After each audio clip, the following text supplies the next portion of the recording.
en première heure, c'est le groupe 2. Donc Ilkian, Kaylan, Seyo, Malouane. Ben, tu sais ce qu'on va faire, je les prends tous pour l'instant. Et si j'ai besoin qu'ils travaillent en silence, ils viendront là. Donc ici, on a l'emploi du temps de la semaine. On est quel jour déjà? On est jeudi. C'est ça? Donc, ce n'est plus comme mardi, ce n'est pas le même emploi du temps. Donc aujourd'hui, le groupe 1 en atelier de maths avec moi. J'ai réparti les groupes. C'est pour garantir que vous puissiez aller en sport au moins 2 fois par semaine, d'accord?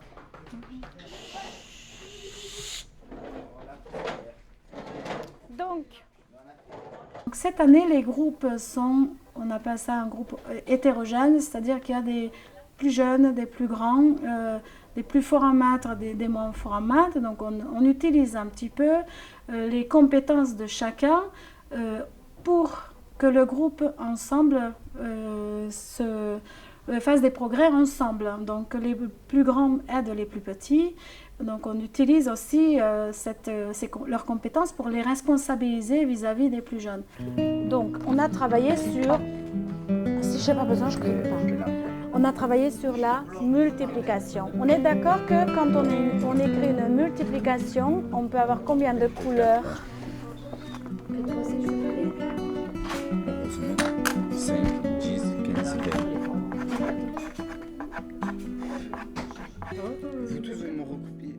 Ce qui les aide vraiment pour développer leurs compétences scolaires, qui vont leur servir dans la vie, c'est surtout ici, ce qui est différent, c'est qu'ils sont en petits groupes.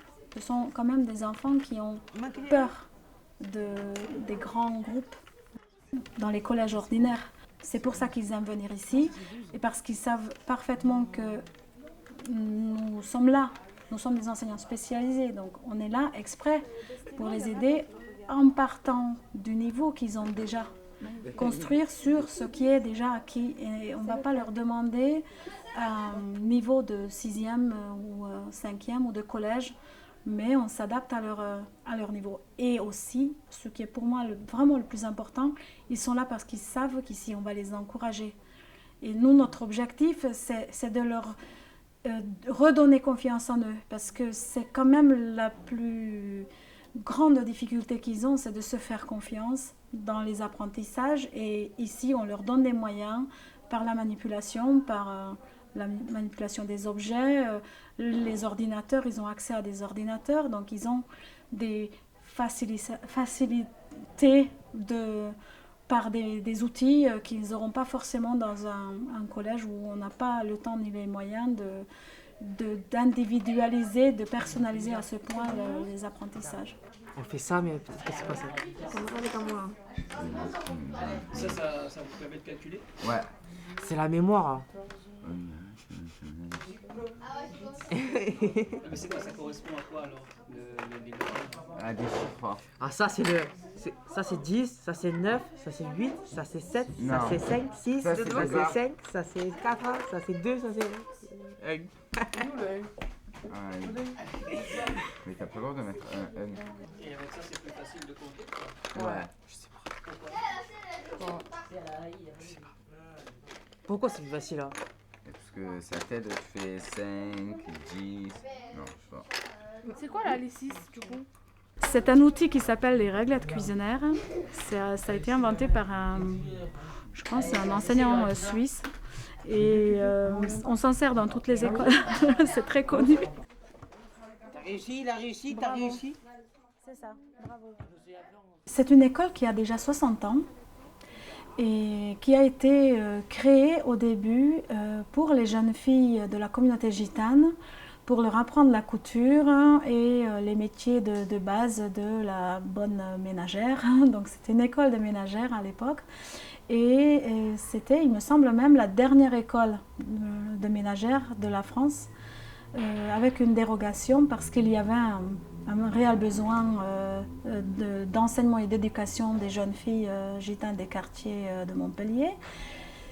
Et depuis une vingtaine d'années, l'école s'appelle l'école d'adaptation et nous nous sommes transformés en école Pour les élèves, filles et garçons, qui ont des grands retards scolaires ou des difficultés de s'intégrer, des phobies scolaires, ou bien simplement une déscolarisation pour une autre raison, un décrochage scolaire. L'objectif, ce serait qu'ils puissent raccrocher une scolarité ordinaire, puisque l'objectif n'est pas de les garder dans un entre-soi culturel, mais bien de les remettre à niveau pour qu'ils puissent accéder au dispositif de l'éducation nationale dédié aux élèves en fragilité scolaire. Donc je pense au SECPA, ou quand ils relèvent du champ du handicap, ou aux classes Ulysse qui peuvent aussi leur correspondre.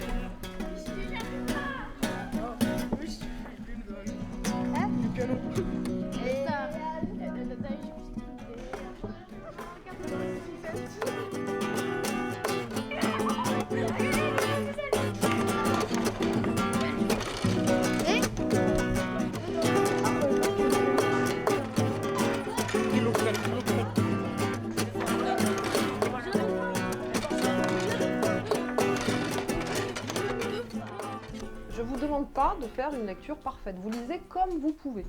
D'accord. Une bonne lecture, c'est une lecture où on prend le temps de lire. On lit pas vite. C'est pas parce qu'on lit vite qu'on lit bien. C'est quoi le dernier mot de la première phrase, Sévan? Sévan, c'est quoi le dernier mot de la première phrase? Regarde la première phrase. Elle commence par dans. Elle finit par quoi? Vous avez l'air malin avec votre peau jaune. Très bien. Est-ce que, à ton avis, est-ce qu'on dit vous avez l'air ou vous avez l'air? Vous avez l'air. Ouais, on fait la liaison, hein. Vous avez l'air. C'est bien, t'as marqué les virgules. Quand il y a une virgule, on fait une petite pause aussi, parce qu'on a besoin de respirer. T'as fait quoi là, aujourd'hui? Je sais pas. Je sais pas. Je travaille et puis voilà moi. Je travaille et puis voilà. Ouais, tu travailles sur quoi? 3 perroquets jaloux. Et c'est quoi? Une Marie-Hélène. Une Marie-Hélène. Hein. C'est la personne qui a écrit en fait, Marie-Hélène. Ah, c'est des perroquets. Ces 3 perroquets, ils sont jaloux de leur plumage. Et voilà. Et c'est bien ici, cette école? C'était quand là? Ouais, c'est bien. C'est ta première année? Ouais. Et tu vas rester jusqu'à la fin, tu penses? Tu vas apprendre des choses? Ouais, je viens d'apprendre. Tu aimes apprendre? Ouais. Mais s'il fait pas c'était bizarre, tu verras. Et pourquoi tu as envie d'apprendre des trucs? Des choses? Pour savoir plus tard. Ouais. Pour savoir travailler, pour savoir lire. Et voilà. Il faut savoir lire et écrire pour Pour avoir un métier plus tard. ouais. Pour savoir comment passer son permis. Comme ça. Et toi, tu veux faire quoi plus tard? Pour l'instant, je sais pas. Pour l'instant, tu sais pas. Ah si, ça y est, faire la clim, là, réparer les clims. C'est bien ça. Ouais. Ça, c'est un métier d'avenir. Hein. Parce que par contre, pour gagner beaucoup d'argent, moi je le fais.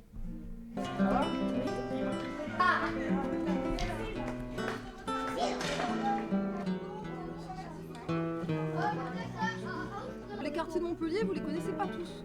Moi, j'aimerais bien vous emmener voir un peu à quel point la ville est grande et comme elle est diversifiée aussi. Ok. Aujourd'hui, on va aller au pavillon populaire. Est-ce que ça vous parle? Le pavillon populaire. Il y a des escaliers qui descendent. Et ça... C'est où? Ouais, t'as comme un pont qui mène à... qui mène à un... C'est un ville où des fois ils un passent. ascenseur. Comment? Même quand je peux pas avec moi. Je peux pas avec moi. Le fait de sortir de l'école, parce qu'on s'est rendu compte qu'ils ne connaissent pas bien leur Montpellier. Il y a des familles qui ne savent pas lire, donc ils se repèrent difficilement en ville. Donc ça leur fait comprendre aussi l'intérêt de l'apprentissage de la lecture et aussi les cadres et aussi la culture générale. Donc ne pas avoir peur des lieux culturels. Oser franchir une porte d'un bâtiment culturel, c'est très important pour nous. Les gens de couleur n'étaient pas représentés dans la mode. Elle a les cheveux courts, elle est torse nu, elle a un pantalon en cuir, elle est sur la tour Eiffel qui est à Paris. T'en as une, c'est laquelle? C'est de la rivière ou pas? Non. Bon, j'espère que vous avez passé un bon moment. J'ai passé un bon moment.